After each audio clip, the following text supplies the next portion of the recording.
election में 1.5 लाख vote casting आहे तव्हांजी जेकी आहे दादू जोई जे तक जी जेको बि 50 या 48,000 वोट खणंदो 100 महीने थींदो 2-3 हज़ार माण्हू जिते वेठा माशाल्लाह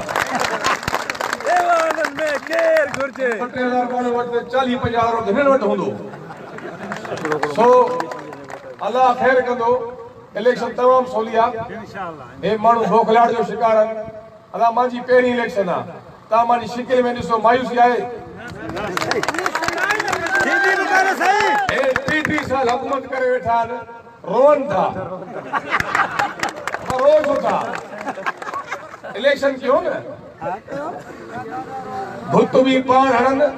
वरी दाही भी पाण असांजी इलाके में हिकिड़ी क़ौम आहे नालो न खणंदमि पोइ चवणी आहे फिलाणनि राधी फिलाणनि खाधी अञा फिलाणा ई फरियादी सो असांजी बिरादरी शीशा भॻा पवन जा घर पवन जी गादी जा गोलियूं वियूं पवन जे ॻोठ में बग़ैर इजाज़त उन जे ॻोठ में विया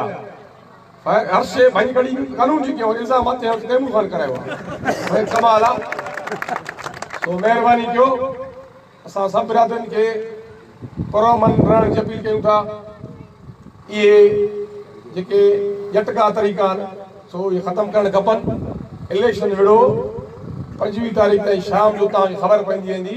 अच्छा करा ज़ाहिर थी